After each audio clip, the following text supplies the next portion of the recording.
नमस्ते प्रशांत जी। मैं बिहार में छपरा से हूँ। मैं आपसे पूछना चाहता हूँ, थोड़ा माइक्रो लेवल क्वेश्चन है कि आपकी क्या राय है कि अर्बनाइजेशन जो है एक आंसर हो सकता है कि हम यूथ को अपने यहाँ ही जॉब दे सके, क्योंकि 58% पॉपुलेशन का वर्किंग है सर हमारे यहाँ और जॉब है नहीं। और सिर्फ 12% से भी कम है अर्बन सेंटर्स। मतलब बिहटा में बहुत सरप्राइज था कि Bihta is also not recognised as urban centre, जो कि वहाँ पे एयरपोर्ट खोलने की बात हो रही है। तो और 12% से भी कम है, नेशनल एवरेज 31-32% है। तो ये आप एक कैसे देखते हैं, क्या ये पॉसिबल हो सकता है कि ये एक बिहार को अर्बन सेंटर बनाए, क्योंकि अभी भी जीडीपी में 60% सर्विस सेक्टर से आ रहा है। तो अर्बन सेंटर अगर ज्यादा खुलेगा, अर्बन बॉडी ज्यादा होंगी, तो आई थिंक ये एक अच्छा हो सकता था बिहार के लिए। बिहार के डेवलपमेंट का जो मॉडल है वो अर्बनाइजेशन होगा कि इंडस्ट्रियलाइजेशन होगा कि कृषि आधारित होगा, मैं ये नहीं जानता हूं और उस पर कोई एकदम से डेफिनेटिव टिप्पणी नहीं करना चाहता हूं। लेकिन मैं इतना समझता हूं कि जितना मैं बिहार को समझता हूं या बहुत तरह के लोगों से बातचीत मेरी होती है जो बिहार के लिए कंसर्न है, खासकर बिहार के लोग जो बाहर काफी सक्सेसफुल हैं, हम लोग की एक सामूहिक सोच आप कह सकते हैं कि बिहार में जब भी कुछ ट्रांसफॉर्मेशन होगा तो उसके मूल में तीन बातें होनी चाहिए। एक, वहां की उपजाऊ जमीन। दूसरा, एबंडेंस ऑफ वाटर। और तीसरा, एबंडेंस ऑफ लेबर। इन तीनों चीज को जोड़कर ही एक नए बिहार का एक जो मॉडल जो भी बनेगा वो कहीं का इंपोर्टेड नहीं हो सकता है। दुनिया में जितने बड़े राष्ट्र है उसमें कई ऐसे राष्ट्र हैं जो सिर्फ और सिर्फ सर्विस सेक्टर के आधार पे बहुत विकसित हुए हैं। ये बिहार का दुर्भाग्य है कि वहां पर सर्विस सेक्टर अभी भी, मतलब अगर आप देखेंगे नीतीश के दौरान में भी सबसे ज्यादा तरक्की सर्विस सेक्टर में ही हुई है। क्योंकि भाई लोग हैं तो कुछ तो जैसे उनके पास इनकम आएगा तो गाड़ियां खरीदेंगे, होटल्स में जाएंगे, रेस्टोरेंट में जाएंगे, कंजम्पशन उनका बढ़ेगा और कंजम्पशन अगर बढ़ेगा तो उससे इकोनॉमी बढ़ेगी। अर्बनाइजेशन का जहां तक आपने सवाल है, बिहार में कोई भी प्लान्ड टाउन या सिटी का डेवलपमेंट हुआ नहीं है।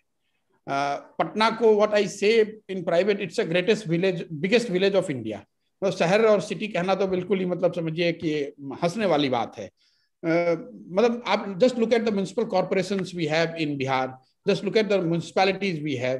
व्हाट प्रिवेंट्स गवर्नमेंट टू, भाई कम से कम जो डिस्ट्रिक्ट हेडक्वार्टर हैं उनको म्युनिसिपल कॉर्पोरेशन बनाने से कोई नहीं रोक रहा है। उसके लिए सेंट्रल गवर्नमेंट या कोई स्पेशल स्टेटस की बात नहीं है। इट्स ए माइंडसेट इशू कि भाई बिहार में मैंने जो आपको बताया है, जो लीडरशिप रही है उनकी सोच यही है कि भाई ठीक है, अब इससे बेहतर अब कुछ नहीं हो सकता है।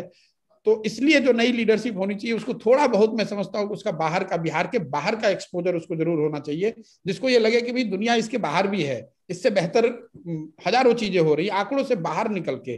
कि भाई शहर में एक सड़क बन जाना कोई बहुत बड़ी तरक्की नहीं है। आपके घर में एक 60 वॉट का बल्ब अगर जल गया तो वो तरक्की नहीं है।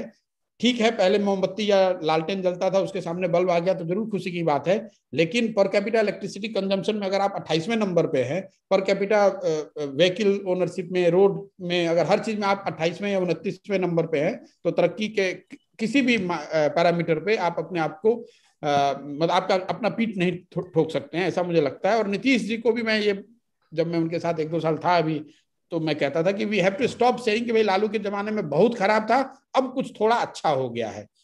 It is time Patna competes with Hyderabad and Bangalore, rather than ये कहना कि भाई लालू जी के जमाने में तो 6 बजे बंद हो जाता था, अभी 8 बजे तक खुला रहता है। अरे भाई ये कोई तरक्की का पैरामीटर थोड़ी ना है। हो गया, उस आधार पर लोगों ने आपको 15 साल वोट दे दिया, आपको सरकार में रखा है, अब आगे बढ़िए। जो पटना का लड़का है या भागलपुर का है या गया का है वो कम्पीट करना चाहता है और देखना चाहता है जो लोग कि बिहार के बाहर के शहर अगर आगे बढ़ रहे हैं तो हम लोग की स्थिति ऐसी बदतर क्यों है। आपने छपरा की बात की, आप छपरा टाउन की स्थिति देख लीजिए। मैं तो 3 साल पहले गया था वहां पे, मतलब एक भी ऐसी सड़क नहीं है जिस पर कि जिसको आप मोटरेबल कह सकते हैं। नाली सड़क पे और सड़क नाली में, मतलब करीब करीब उसका एकीकरण हो गया है।